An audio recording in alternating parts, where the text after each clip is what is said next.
I'll talk about coming back from a rebuild. The AFC North champions are now the Cincinnati Bengals. Joe Burrow, last year's first overall pick. Jamar Chase, a first-round pick this year. They go up against who was the holding number one seed, the defending AFC champions, the Kansas City Chiefs. The Bengals beat them 34-31 to move to first in the North and wrap it up. And with that loss, Tennessee moved ahead of the Chiefs. We'll get into that in a second, but let's look at this game. They both split with 23 first downs. 4 for 10 for the Bengals on third down conversion, 6 for 11 for Kansas City. We're both 1 for 1 on fourth downs. Run game, Kansas City Chiefs 155 yards to the Bengals 60. What was the big difference? Well, 259 yards in passing coming on the Kansas City side to 415 total yards. No interceptions thrown, no fumbles. Turnovers had no play in this. Both punted 3 times.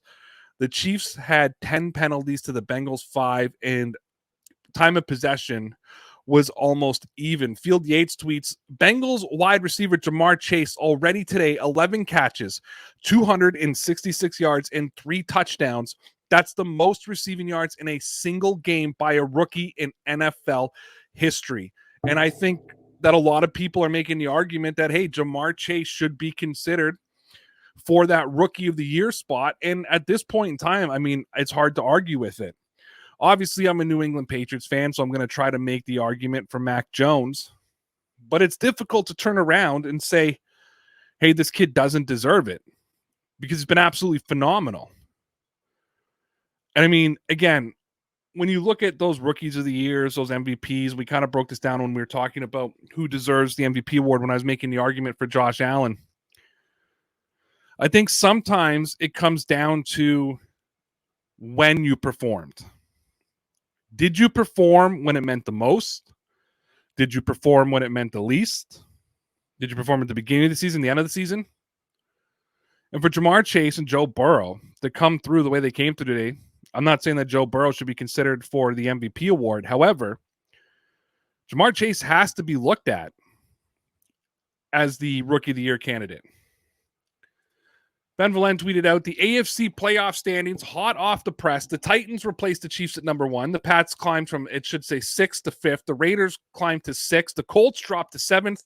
And the Dolphins dropped from 7th to 10th. And the Chargers won this afternoon, which officially mathematically eliminated Miami from playoff contention. Kansas City Chiefs fans are crying foul. Said that a lot of the penalties went towards the Bengals. And of course, when you've got double the penalties of the other team, there's people are going to be upset. This is the most important time of the year for football teams. This is the funnest time of the year for football fans.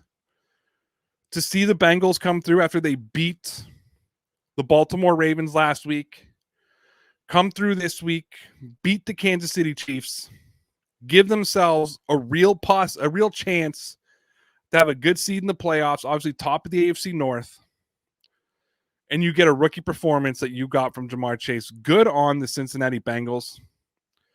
I wish them nothing but the best going into the future. We're not sure who they're going to play. We're not sure what the playoff picture is going to look like. But after going from the worst team in the league and having the first overall pick to having one off year where you lost your rookie quarterback near the end of the season to now be the champs of the AFC North, good on the Bengals. And I think shame on the Browns, a team that this is what people have been expecting you to do, and you've never been able to do it.